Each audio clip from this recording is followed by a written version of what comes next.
স্বাগত ডিবিসি সংবাদে আপনাদের সাথে আছি আমি শাহজাহান উর্মি। এবারে জানিয়ে দেব খবরের বিস্তারিত।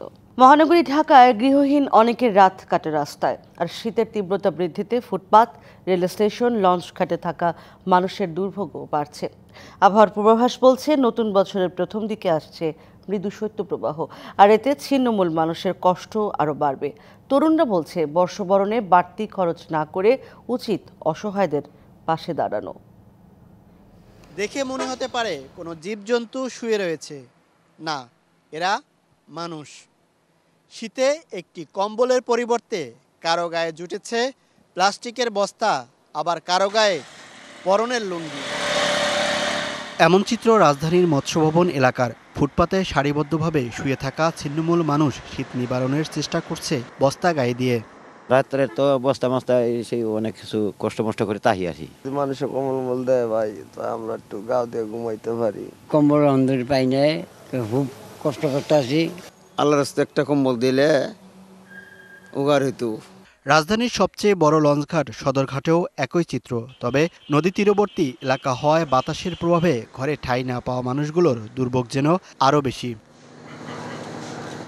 কমলাপুর রেল স্টেশনের বাইরে রাত কাটান শতাধিক ছিন্নমূল মানুষ। তাদের দাবি, অন্যান্য বছরের তুলনায় কম্বল বা শীতের পোশাক দিয়ে সহায়তাকারীদের সংখ্যা এবার কম। কিছুক্ষণ পর দেখা যায় দুই শিক্ষার্থীকে কিছু কম্বল বিতরণ করতে। এবার 250 টাকা করে, 300 টাকা করে, 500 টাকা করে আতশবাতি না কিনে এবার আমরা একটা করে কম্বল কিনি। যে কম্বলটা দিয়ে আমরা যারা পথচারী যারা আছে তাদের গায়ে আমরা দিয়ে দিই। আমরা একজনে না পারি, 3 জনে মিলে একটা কম্বল কিন্তু আমরা দিতে পারি। আবার অনেকের সামর্থ্য আছে, চাইলেই কি দিতে পারি।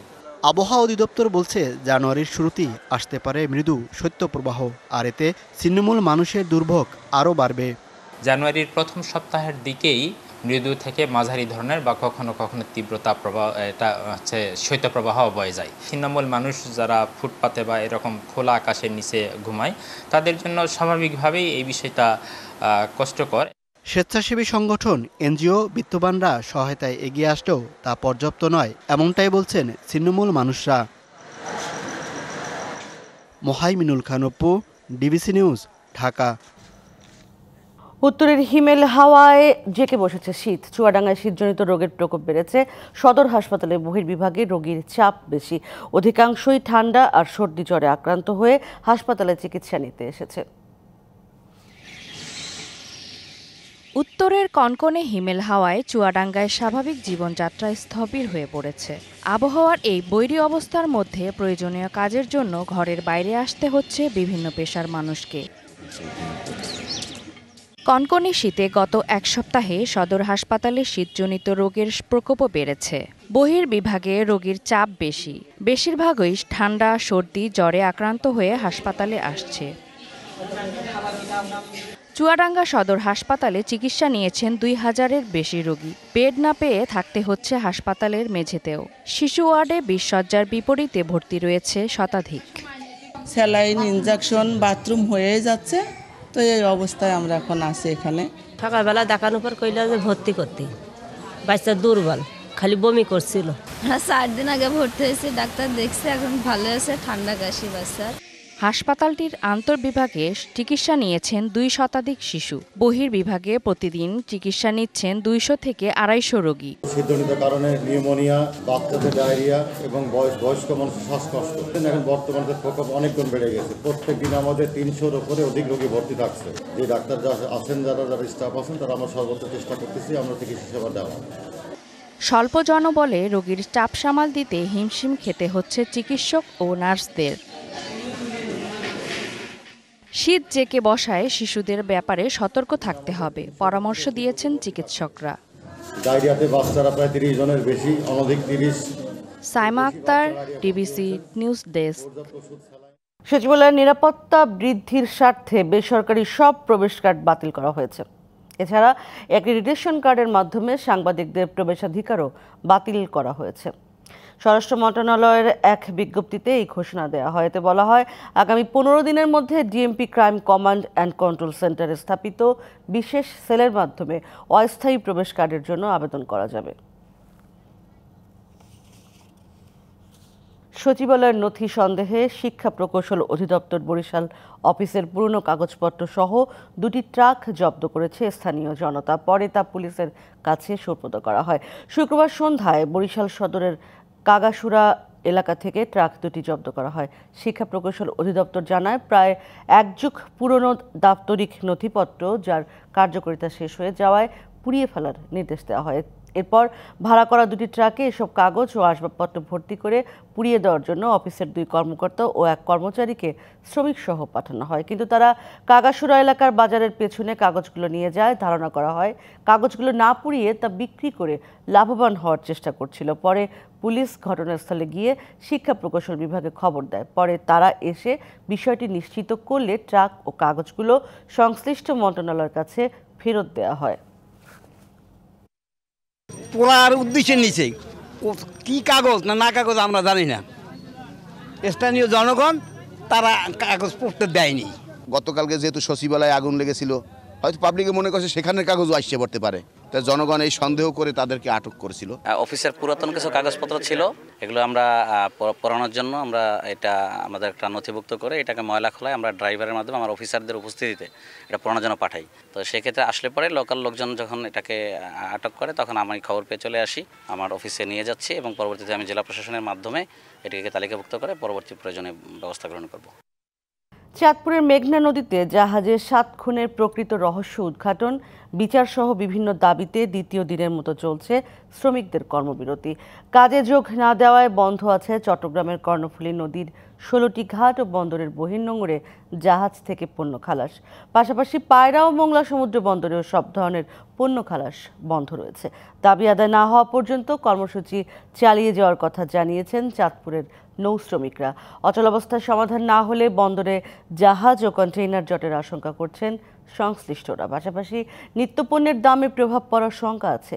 এর আগে চাঁদপুরের মেঘনা নদীতে এমভি আল বাকেরা কার্গো জাহাজে 7 খুনের ঘটনায় প্রকৃত কারণ উদ্ঘাটন, জড়িতদের শাস্তি ও নিহতদের প্রত্যেক পরিবারকে 20 লাখ টাকা ক্ষতিপূরণ দেয়া সহ নৌপথে নিরাপত্তার দাবিতে বৃহস্পতিবার অনির্দিষ্টকালের কর্মবিরতির ডাক দেয় বাংলাদেশ নৌযান শ্রমিক ফেডারেশন। তবে যাত্রীবাহী নৌযান এই কর্মসূচির আওতামুক্ত রয়েছে।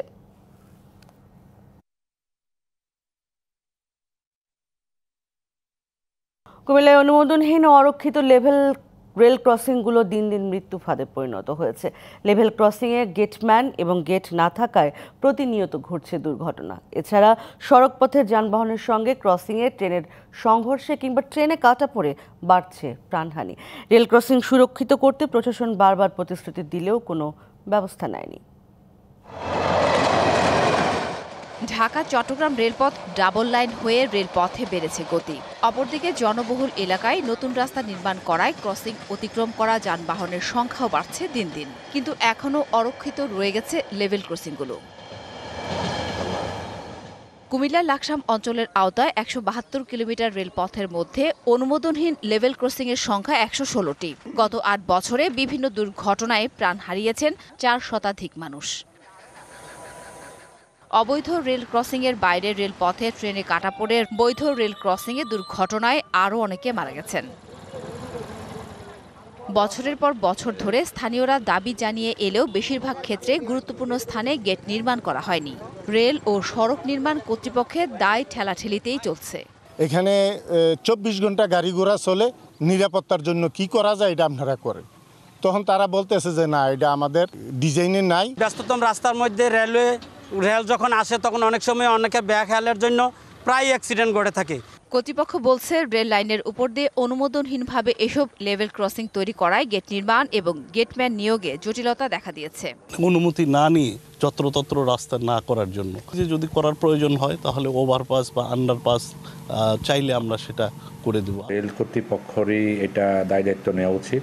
তারপরেও যদি আমাদের এলজিডি থেকে ওখানে গেটম্যান দেওয়ার প্রয়োজন হয়, আমরা ইতিমধ্যে আমাদের প্রধান প্রকৌশলী স্যারকে বিষয়টি অবহিত করেছি। লেভেল ক্রসিংগুলোতে দ্রুত সময়ের মধ্যে গেট নির্মাণ ও গেটম্যান নিয়োগের সুপারিশ করেছে জেলা প্রশাসন। দুপাশের রাস্তাকে একটু স্পিডটা যাতে ডাউন হয় সেই ধরনের রাস্তাকে আমরা স্পিড ব্রেকার বাড়ানোর চেষ্টা করব এবং আমরা অতি সত্বর গেটম্যান সহ এখানে ব্যারিয়ার দেওয়ার জন্য আমরা রেল কর্তৃপক্ষের কাছে প্রাথমিকভাবে আমরা সেটা উপদেশ দিয়েছি। সড়ক নির্মাণ কর্তৃপক্ষ, এলজিইডি, উপজেলা পরিষদ কিংবা ইউনিয়ন পরিষদের এবং রেল কর্তৃপক্ষের ঠেলাঠেলিতে এইসব লেভেল ক্রসিং অনিরাপদ থেকে যাচ্ছে দিনের পর দিন। DBC news desk. বিদায়ী বছরে অন্যতম আলোচিত ছিল শিক্ষা খাত। বিতর্কিত নতুন কারিকুলাম প্রণয়ন, সরকার পতনের পর তা বাতিল। পাঠ্য বই থেকে 16 বছর পর বঙ্গবন্ধুর বন্দনা বন্ধ করে যুক্ত করা হয় জিয়াউর রহমানকে। হল ও ক্যাম্পাস থেকে ছাত্রলীগ বিতাড়িতের ঘটনা ছিল আলোচনার কেন্দ্রে। কোটা বিরোধী আন্দোলন থেকে সরকার পতনের আন্দোলন, লম্বা সময় ধরে উচ্চ শিক্ষাঙ্গনে অচল অবস্থা। একই সাথে শিক্ষা খাতের দুর্নীতিও ছিল আলোচনায়। বিস্তারিত জানাচ্ছেন মনিরুল সোহাগ।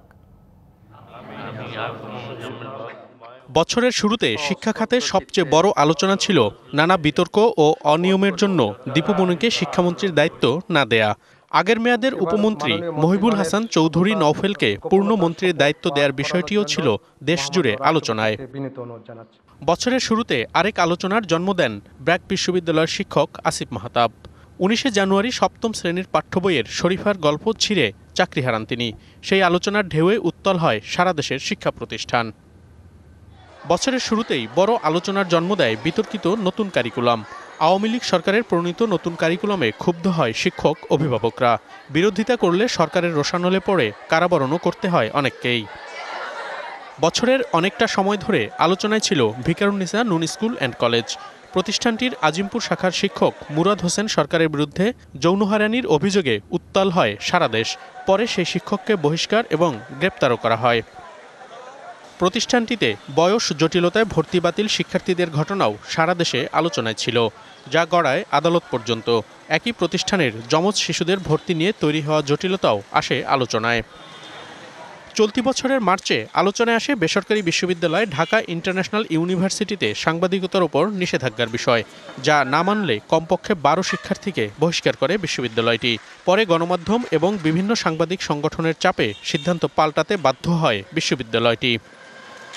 দেশের বিভিন্ন পাবলিক বিশ্ববিদ্যালয়ে শিক্ষক নিয়োগে দুর্নীতি ও অনিয়ম নিয়ে আলোচনা ছিল বছরের শুরু থেকেই। এর মধ্যে চট্টগ্রাম বিশ্ববিদ্যালয়ে শিক্ষক নিয়োগে ঘুষের বিষয়ের তথ্য প্রমাণ ফাঁস হলে সমালোচনার ঝড় ওঠে সারা দেশে। একই সমালোচনা দেশের আরও কয়েকটি বিশ্ববিদ্যালয়ের উপাচার্যদের বিরুদ্ধে। বিশ্ববিদ্যালয় শিক্ষকদের আলাদা প্রত্যয় স্কিমে যুক্ত করার ঘোষণায়ও আলোচনার জন্ম দেয় বিদায়ী বছর। এই স্কিম বাতিলের দাবিতে সারা দেশের পাবলিক বিশ্ববিদ্যালয়ের শিক্ষকরা ক্লাস পরীক্ষা বর্জন করে অনশন করেন। অচলাবস্থা তৈরি হয় সারা দেশের উচ্চ শিক্ষাঙ্গনে। এরপরই শুরু হয় শিক্ষাঙ্গনের সবচেয়ে বড় ও আলোচিত ঘটনা কোটা বিরোধী আন্দোলন, যা মুহূর্তেই সারা দেশের সব শিক্ষা প্রতিষ্ঠানে ছড়িয়ে পড়ে। ক্লাস পরীক্ষা বর্জন করে শিক্ষার্থীদের এই আন্দোলন পরে রূপ নেয় সরকার বিরোধী আন্দোলনে। বহু শিক্ষা প্রতিষ্ঠানে সাধারণ শিক্ষার্থীদের উপর হামলা চালায় ছাত্রলীগ। সরকার বিরোধী আন্দোলন ঠেকাতে সরকারি চাকরিতে মুক্তিযোদ্ধা কোটা বাতিল সহ অন্যান্য কোটা সংস্কারের বিষয়টিও ছিল আলোচনায়।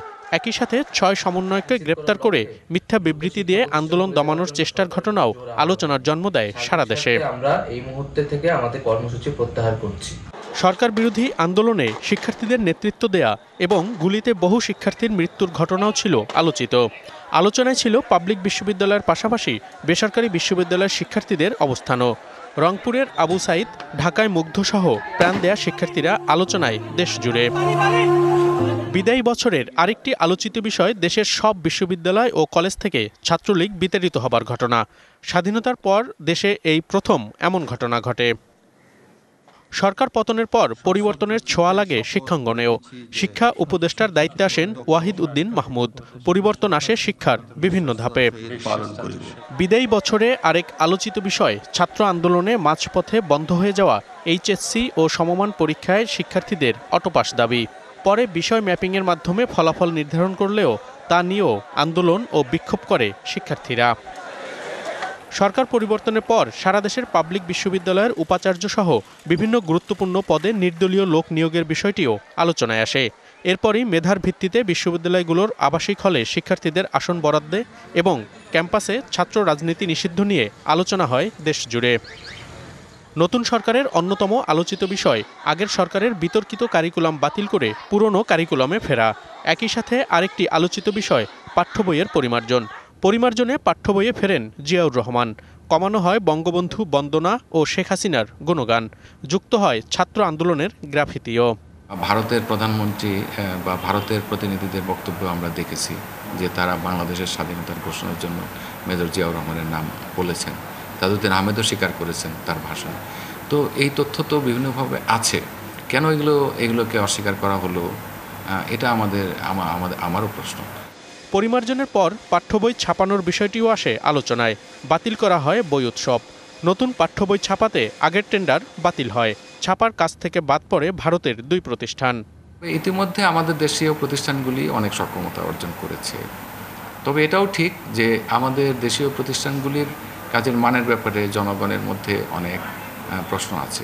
সেই ক্ষেত্রে আমাদের কাজ করতে হবে। পাঠ্যপুস্তকের মানের ক্ষেত্রে বইয়ের ছাপার মান, বইয়ের কালি বা বইয়ের ছবি, এ ব্যাপারে আমরা জিরো টলারেন্স নীতি গ্রহণ করব। বছরের শেষের দিকে আরেক আলোচনার বিষয় 2012 সালের শিক্ষানীতি বাতিল করে নতুন শিক্ষা কমিশন ঘোষণার কথা।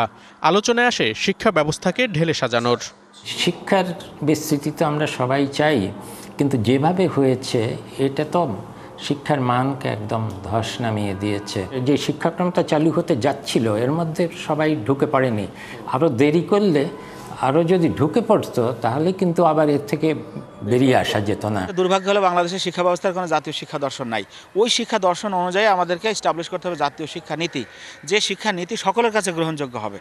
বছরের শেষ সময়ে আলোচনায় আসে বেসরকারি শিক্ষকদের বদলি নীতিমালা, যাতে ইতিহাসের প্রথম বেসরকারি শিক্ষা প্রতিষ্ঠানের এমপিওভুক্ত শিক্ষকরা বদলির সুযোগ পেতে যাচ্ছেন। শিক্ষা খাতের দুর্নীতির বিষয়টিও বছর জুড়ে ছিল আলোচনায়। বিভিন্ন বিশ্ববিদ্যালয়ে উপাচার্য নিয়োগ, বেসরকারি বিশ্ববিদ্যালয় অনুমোদন এবং শিক্ষা প্রতিষ্ঠানের অবকাঠামো নির্মাণ নিয়ে দুর্নীতির আলোচনা ছিল দেশ জুড়ে। শিক্ষা খাতে এত বিস্তৃতভাবে দুর্নীতি আছে যে এটা তো রাতারাতি ঠিক করা প্রায় অসম্ভব। এটা এই দুর্নীতির ব্যাপ্তি এবং মাত্রা দেখে যে কারো সুস্থ মস্তিষ্কের মানুষের মাথা ঘুরে যাওয়ার কথা। শিক্ষা যেহেতু একটা স্পর্শকাতর জিনিস, যে শিক্ষার মাধ্যমে আমাদের নতুন প্রজন্ম তৈরি হয়, সেখানে যদি দুর্নীতি থাকে তাহলে ওই শিক্ষক এবং ওই শিক্ষার্থীরা কিভাবে আমাদের নৈতিক মানবিক মানুষ হয়ে গড়ে উঠবে সে ব্যাপারে কিন্তু আমাদের যথেষ্ট সন্দেহ রয়েছে। এছাড়াও তিতুমির কলেজ সহ 7 কলেজে শিক্ষার্থীদের আলাদা বিশ্ববিদ্যালয় গঠনের দাবির আন্দোলন আলোচনায় ছিল বছর শেষে। আসছে বছরের প্রথম দিন শিক্ষার্থীদের হাতে নতুন সব বই তুলে দিতে না পারার বিষয়টিও আলোচনায় আছে বছর শেষে। সেই সাথে আলোচনায় বাড়তি খরচ করে বই উৎসব না করার সিদ্ধান্ত। মনিরুল সোহাগ, ডিবিসি নিউজ, ঢাকা। টাঙ্গাইলের মির্জাপুরে চাঁদা না দেয়ায় বাঁশের বেড়া দিয়ে সড়ক বন্ধ করে দেওয়ার অভিযোগ উঠেছে এক প্রভাবশালীর বিরুদ্ধে। এতে চলাচলের ভোগান্তিতে শতাধিক পরিবার। তবে ওই ব্যক্তির দাবি, আদালতে মামলা থাকায় এবং বসতবাড়ি ও জানমালের নিরাপত্তায় পথটি বন্ধ করা হয়েছে। টাঙ্গাইলের মির্জাপুরের সৈয়দপুরের কয়েকশো পরিবারের চলাচলের রাস্তাটি বাঁশের বেড়া দিয়ে আটকে দেয়া হয়েছে। অভিযোগের তীর নিষিদ্ধ ছাত্র সংগঠন ছাত্রলীগের আজগানা ইউনিয়নের যুগ্ম আহ্বায়ক ও প্রভাবশালী বিএনপি নেতার স্বজন জিয়ক খান রুদ্রের বিরুদ্ধে। শুধু তাই নয়, জেলা প্রশাসকের সাইনবোর্ডের নিচে লাগানো হয়েছে প্রশাসনের লোককে বেঁধে রাখার হুমকির কথা। স্থানীয়দের অভিযোগ, দলীয় দাপট দেখিয়ে 20 লাখ টাকা চাঁদা দাবি করেছেন ইটভাটার মালিক ও স্থানীয়দের কাছে। বিগত সময়ে ভয়ে টাকা দিয়ে সড়ক ব্যবহার করলেও এবার চাঁদা না দেয়ায় পথটি বন্ধ করে দেয়া হয়েছে। আমাদের রাস্তা আজকে 1-1.5 মাস যাবত এই এলাকার রাস্তা বন্ধ করে রাখছে ছাত্রলীগ নেতা রুদ্র। এই জমিটা হলো খাস জমি। তবে সব অভিযোগ অস্বীকার করেছেন জিয়ক খান রুদ্র। খাসখতিয়ান ঘোষণার বিরুদ্ধে আদালতে মামলা থাকায় এবং নিরাপত্তার স্বার্থেই বাঁশের বেড়া দেওয়ার দাবি তার। রেকর্ড সংশোধনের জন্য, মানে ভুল রেকর্ডটা যে হয়েছে এই কারণে আমরা একটা মোকদ্দমা দায়ের মামলা করি। মামলাটা এখনো চলমান। তাকে যখন আমি রাস্তাটা না দেই, আপনার ওই ছিলেনকে যে ভুল বুঝিয়ে পরে ছিলেন তারা মহোদয়টা বলে যে ঠিক আছে, মামলা নিষ্পত্তি হওয়ার আগ পর্যন্ত স্থিত অবস্থায় থাকবে। মামলা থাকায় বিষয়টি আদালতে তোলার পাশাপাশি স্থানীয়দের চলাচলের জন্য উদ্যোগ নেয়ার কথা জানিয়েছে কর্তৃপক্ষ। ওই জমির উপর একটা মামলা চলছে, বিজ্ঞ আদালতে তো স্থিত অবস্থা। তো বিজ্ঞ আদালতের তো নির্দেশ প্রতিপালন করাটা আমাদের দায়িত্ব। এখন বিজ্ঞ আদালত যেহেতু নির্দেশ দিয়েছেন, আদালতের নির্দেশনা ছাড়া ওই জমিকে আমি কোনো কিছু স্থাপন করা বা অপসারণ করা এটা আমি করতে পারি না। আইন শৃঙ্খলা পরিস্থিতির যদি কোনো অবনতির সংখ্যা দেখা যায় সেক্ষেত্রে আমরা দ্রুত ব্যবস্থা নিব। অলরেডিও 2-1 এখানে আমাদের ফোর্স গিয়েছে, আমরা অলরেডি দুই পক্ষের সাথে একবার কথা বলেছি। ভোগান্তি থেকে মুক্তি ও অভিযুক্তের বিচারের দাবিতে মানববন্ধন করেছেন স্থানীয়রা। Sohel Talukdar, DBC news, Tangail. দখল দূষণ আর পরিকল্পিত উন্নয়নের অভাবে অস্তিত্ব বিলীন হওয়ার পথে সিরাজগঞ্জ শহরের মাঝ দিয়ে প্রবাহিত হওয়া কাটাখালী নদী যত্রতত্র ময়লা আবর্জনা ফেলায় ভাগাড় হয়ে মশামাছি তৈরির কারখানায় রূপান্তরিত হয়েছে এক সময়ের গুরুত্বপূর্ণ এই নৌপথটি। নদীটির খনন ও পরিকল্পিত উন্নয়নের দাবি সিরাজগঞ্জবাসীর। সিরাজগঞ্জ শহরের বুক চিরে বইছে কাটাখালী নদী। একসময় এই নদী দিয়ে চলাচল করত পালতোলা নৌকা ও বড় জাহাজ, তবে এখন বর্ষা মৌসুম ছাড়া এই নদীতে পানি থাকে না বললেই চলে। দীর্ঘদিন ধরে সংস্কার না করা ও বিভিন্ন স্থানে দখল আর ময়লা আবর্জনা ফেলার কারণে নদীটি আবারও ভরাট হয়ে গেছে, কমেছে পানি প্রবাহ। সংস্কার কাজটি চলমান না থাকার কারণে পূর্বের মতো আবারও এইখানে ময়লা আবর্জনা স্তূপ হয়ে গেছে। আমরা চাই যে কাটাখালীটা দ্রুত সংস্কার করা হোক। নদীটিকে পূর্বের অবস্থায় ফিরিয়ে আনার দাবিতে জনগণকে সাথে নিয়ে মানববন্ধন সহ বিভিন্ন কর্মসূচি পালন করছে কাটাখালী বাঁচাও আন্দোলন নামে একটি সংগঠন। সিরাজগঞ্জে পাটের নৌবন্দরও প্রতিষ্ঠিত হয়েছিল এই কাটাখালের জন্য। বর্তমানে অপরিকল্পিতভাবে ময়লা আবর্জনা ফেলনের কারণে এই কাটাখালটা আবারও আবদ্ধ হয়ে যাচ্ছে। মূল দাবি হচ্ছে এই কাটাখালকে সংস্কার করতে হবে। জনসচেতনতা সৃষ্টির পাশাপাশি পৌরসভাকেই নদীটির সংস্কার ও উন্নয়নমূলক কাজের আহ্বান জানিয়েছে পানি উন্নয়ন বোর্ড। যেহেতু এটা পৌরসভার ভিতরে প্রবাহিত নদীটা একটা সিরাজগঞ্জ মানে মেন পৌরসভা, যেটা এখানে দুই পাশটা যদি অকয় করে দেওয়া যায় বেশি বড় প্রজেক্টের প্রয়োজন হবে না। দ্রুতই নদীটিকে বাঁচাতে সংস্কার পরিকল্পনা গ্রহণ করবে সরকার, এমন প্রত্যাশা শহরবাসীর। খালিদ হৃদয়, ডিবিসি নিউজ, সিরাজগঞ্জ। দক্ষিণ কোরিয়ার প্রেসিডেন্ট ইয়ন সুক ইয়োলের পর এবার অভিশংসনের মুখোমুখি হয়েছেন দেশটির ভারপ্রাপ্ত প্রেসিডেন্ট হান ডাকসু। শুক্রবার তার অভিশংসনের পক্ষে ভোট দিয়েছে পার্লামেন্ট। হানকে অভিশংসনের প্রস্তাবে ভোট দেন 192 আইন প্রণেতা। দক্ষিণ কোরিয়ার নাটকীয়তা যেন থামছেই না। দায়িত্ব নেওয়ার 2 সপ্তাহের মধ্যেই এবার অভিশংসনের মুখোমুখি হলেন দেশটির ভারপ্রাপ্ত প্রেসিডেন্ট হান ডাকসু। স্থানীয় সময় শুক্রবার হান ডাকসুকে অভিশংসন করতে ভোট দেন আইন প্রণেতারা। অভিশংসনের জন্য 151 ভোটের প্রয়োজন ছিল, আর হানের অভিশংসনের পক্ষে ভোট পড়ে 192টি। গত 3রা ডিসেম্বর দেশের সামরিক আইন জারির কারণে পার্লামেন্টে ভোটের পর অভিশংসনের মুখোমুখি হন ইয়ন সুক ইয়োল। এরপর তার কাছ থেকে দায়িত্ব নেন ভারপ্রাপ্ত প্রেসিডেন্ট হান ডাকসু। হানের বিরুদ্ধে বিরোধীদের অভিযোগ, তিনি ইয়নের অভিশংসন প্রক্রিয়া সম্পূর্ণ করার দাবি প্রত্যাখ্যান করছেন। একই সঙ্গে সাংবিধানিক আদালতের 3 বিচারকের নিয়োগেও বাধা দিচ্ছেন। মূলত পূর্ব এশিয়ার এই দেশটির বর্তমান বিরোধের কেন্দ্রবিন্দুতে রয়েছে সাংবিধানিক আদালতের গঠন, যা ইয়নকে অভিশংসনের সংসদীয় সিদ্ধান্ত বহাল থাকবে কিনা তা নির্ধারণ করবে। সাংবিধানিক আদালতে বর্তমানে 3 জন বিচারকের অভাব রয়েছে, ফলে একটি মাত্র ভোট বিপক্ষে পড়লেই তা ইয়নকে পুনর্বহালের জন্য যথেষ্ট হবে। মূলত এই বিষয়টি নিয়ে দেশটিতে অচল অবস্থা চলছে। Nahida Rinthi, DBC news desk. ভারতের সাবেক প্রধানমন্ত্রী মনমোহন সিংয়ের অন্ত্যেষ্টিক্রিয়া আজ বেলা 11:45 নয়াদিল্লির নিগমবোধ ঘাটে তার শেষকৃত্য সম্পন্ন হবে। দীর্ঘদিন অসুস্থ থাকার পর গেল বৃহস্পতিবার 92 বছর বয়সে দিল্লির একটি হাসপাতালে মারা যান তিনি। ভারতের প্রধান বিরোধী দল কংগ্রেস জানিয়েছে শনিবার সকালে নয়াদিল্লিতে দলের সদর দফতরে 1 ঘন্টার জন্য নেওয়া হবে মনমোহন সিংয়ের মরদেহ। সেখানে সাধারণ জনগণ ও দলের নেতাকর্মীরা সাবেক এই প্রধানমন্ত্রীর প্রতি শেষ শ্রদ্ধা জানাবেন। সেখান থেকেই তার মরদেহ শ্মশানে নেওয়া হবে। শুক্রবার সাবেক এই প্রধানমন্ত্রীর বাড়িতে গিয়ে তার মরদেহের প্রতি শ্রদ্ধা জানান বর্তমান প্রধানমন্ত্রী নরেন্দ্র মোদী। এ সময় ভারত তার বিশিষ্ট নেতাদের একজনকে হারিয়ে শোকাহত বলেও মন্তব্য করেন তিনি। বিপিএল সামনে রেখে ব্যস্ততা শুরু হয়ে গেছে দলগুলোর। প্রথমবারের মতো মিরপুরে অনুশীলন করেছে দুর্বার রাজশাহী।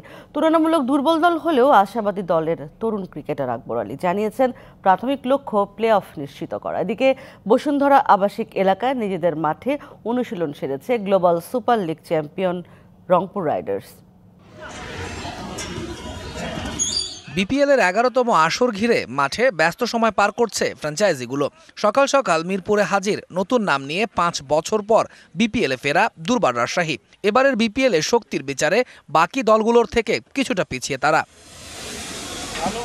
তাসকিন আহমেদ, বিজয়, শফিউল ইসলামদের সাথে রয়েছেন ইয়াসির রাব্বি, জিসান আলম, আকবর আলীদের মতো তরুণরা। বিদেশি তারকাদের মাঝেও নেই তেমন কোনো বড় নাম, তবে এই দলটা নিয়েই আশাবাদী আকবর আলী। আমরাও আমাদের টিম নিয়ে আশাবাদী। আমার কাছে মনে হয় যে যথেষ্ট ভালো টিম আছে। যদি আমাদের পোটেনশিয়ালে খেলতে পারি আমরা যে কোনো দিন যে কোনো টিমকে হারাতে পারি। আর T20 এমন একটা খেলা যেখানে আপনি কখনো পেন অ্যান্ড পেপার আপনি টিম করে রেজাল্ট বের করতে পারবেন না।